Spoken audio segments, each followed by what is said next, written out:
Allahu Akbar, Allahu Akbar.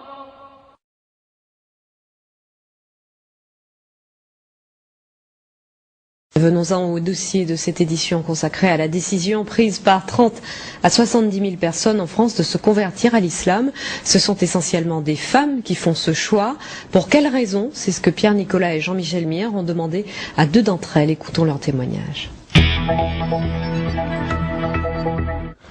Géraldine est fière. Fière d'être bretonne, fière d'être française et fière d'être musulmane. Aujourd'hui, quand elle se promène avec ses enfants dans cette cité de l'Essonne, c'est la mosquée qui l'attire, plus l'église. Avant, lors des journées mondiales de la jeunesse, elle lançait des hurrahs au pape, la croix au cou. Pied de nez au Vatican, c'est le 15 août dernier, jour de l'Assomption, qu'elle a finalement choisi d'embrasser l'islam. Elle n'a eu qu'une phrase à prononcer. La ilaha illallah wa Muhammad Rasoul Allah. Excusez-moi pour l'arabe, encore un peu de mal. Il n'y a qu'un seul Dieu et Muhammad est son prophète. Son sens de l'orientation, elle en rigole, est aussi approximatif que son arabe, mais elle s'applique. Et là je suis évidemment inversée.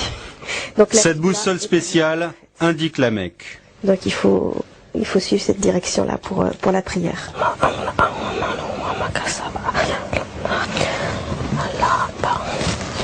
Depuis qu'elle porte le voile, sa fille trouve que maman ressemble à une africaine, mais Géraldine se sent mieux dans sa peau.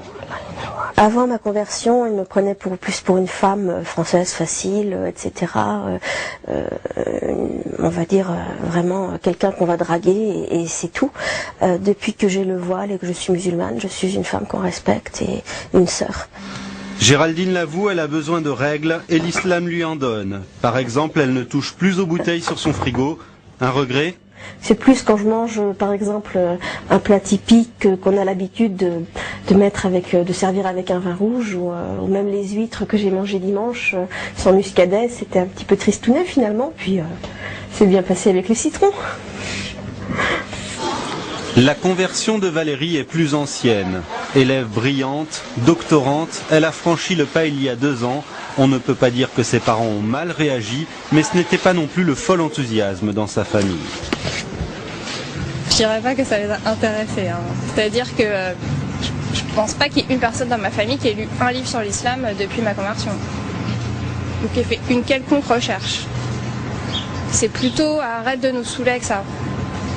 Avant même de devenir musulmane, Valérie était choquée par l'interdiction du voile à l'école, choquée aussi par un monde occidental trop matérialiste à son goût. Ce qui me choque le plus, c'est sur quoi on valorise les personnes en fait.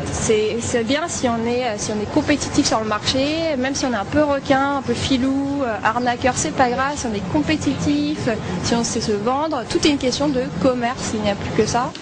Quand l'occasion se présentera, Valérie épousera un musulman. Le Coran, de toute façon, ne lui laisse guère le choix. S'ils ont des enfants ensemble, elle les éduquera selon les valeurs de l'islam, libre à eux de choisir leur religion quand ils seront majeurs.